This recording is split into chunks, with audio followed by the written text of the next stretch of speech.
Until now, the world we've known has been a world divided, a world of barbed wire and concrete block, conflict, Cold War. Now we can see a new world coming into view, a world in which there is the very real prospect of a new world order. In the words of Winston Churchill, tomorrow, and into the next century. Our nation is the enduring dream of every immigrant who ever set foot on these shores and the millions still struggling to be free. This nation, this idea called America, was and always will be a new world, our new world. Gentlemen, at a workers' rally, the very word secrecy is repugnant in a free and open society. And we are, as a people, inherently and historically opposed to secret societies, to secret oaths, and to secret proceedings. We decided long ago that the dangers of excessive and unwarranted concealment of pertinent facts far outweighed the dangers which are cited to justify it. Even today, there is little value in opposing the threat of a closed society by imitating its arbitrary restrictions. Even today, there is little value in ensuring the survival of our nation if our traditions do not survive with it. And there is very grave danger that an announced need for increased security will be seized upon by those anxious to expand its meaning to the very limits of official censorship and concealment. That I do not intend to permit to the extent that it's in my control. And no official of my administration, whether his rank is high or low, civilian or military, should interpret my words here tonight as an excuse to censor the news, to stifle dissent, to cover up our mistakes, or to withhold from the press and the public the facts they deserve to know. For we are opposed around the world by a monolithic and ruthless conspiracy that relies primarily on covert means for expanding its sphere of influence, on infiltration instead of invasion, on subversion instead of elections, on intimidation instead of free choice, on guerrillas by night instead of armies by day. It is a system which has conscripted vast human and material resources into the building of a tightly knit, highly efficient machine that combines military, diplomatic, intelligence, economic, scientific, and political operations. Its preparations are concealed, not published. Its mistakes are buried, not headlined. Its dissenters are silenced, not praised. Its dissenters are silenced, not praised. Its dissenters are silenced. Its dissenters are silenced, not praised. Its dissenters are silenced. Its dissenters are silenced, not praised. Its dissenters are silenced. Its dissenters are silenced, not praised. Its dissenters are silenced, not praised. No expenditure is questioned, no rumor is printed, no secret is revealed.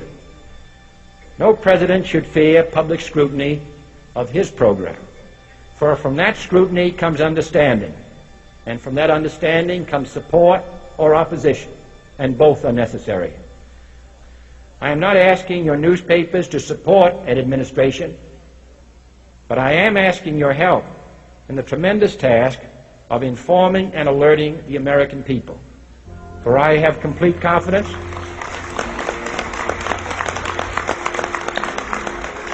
in the response and dedication of our citizens whenever they are fully informed. I not only could not stifle controversy among your readers, I welcome it. This administration intends to be candid about its errors. For as a wise man once said, an error doesn't become a mistake until you refuse to correct it. We intend to accept full responsibility for our errors, and we expect you to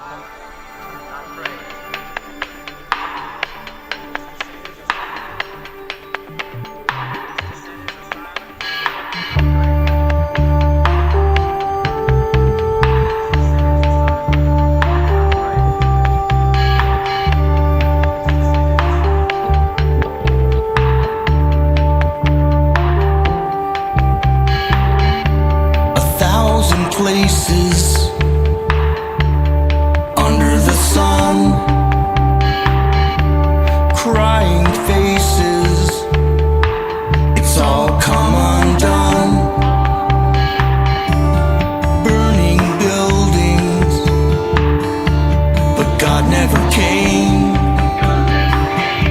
A new world order, they play us like a game.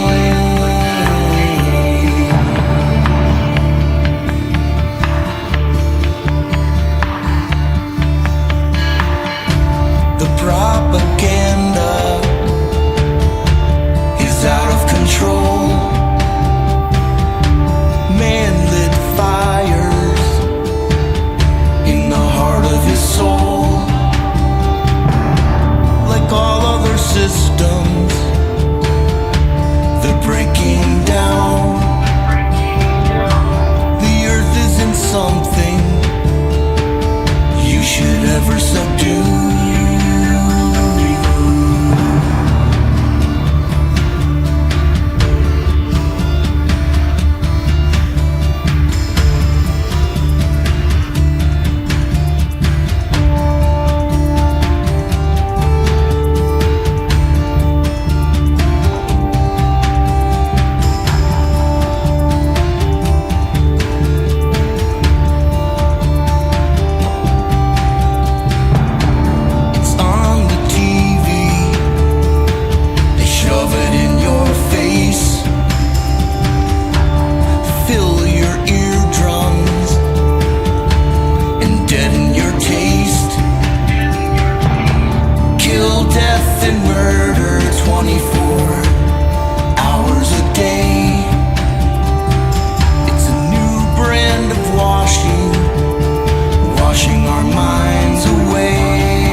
I am leaving soon, and you will forgive me if I speak bluntly. The universe grows smaller every day, and the threat of aggression by any group, anywhere, can no longer be tolerated. There must be security for all, or no one is secure. This does not mean giving up any freedom, except the freedom to act irresponsibly. Your ancestors knew this when they made laws to govern themselves and hired policemen to enforce them. We of the other planets have long accepted this principle. We have an organization for the mutual protection of all planets and for the complete elimination of aggression. The test of any such higher authority is, of course, the police force that supports it. For our policemen, we created a race of robots. Their function is to patrol the planets in spaceships like this one and preserve the peace. In matters of aggression, we have given them absolute power over us. This power cannot be revoked. At the first sign of violence, they act automatically against the aggressor. The penalty for provoking their action is too terrible to risk. The result is we live in peace, without arms or armies, secure in the knowledge that we are free from aggression and war, free to pursue more profitable enterprises. Now, we do not pretend to have achieved perfection, but we do have a system, and it works. I came here to give you these facts. It is no concern of ours how you run your own planet. But if you threaten to extend your violence, this Earth of yours will be reduced to a burned-out cinder. Your choice is simple. Join us and live in peace, or pursue your present course and face obliteration. We shall be waiting for your answer. The decision rests with you.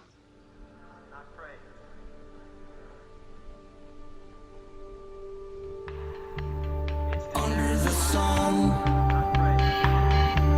crying faces, it's all come undone. Burning buildings, but God never came.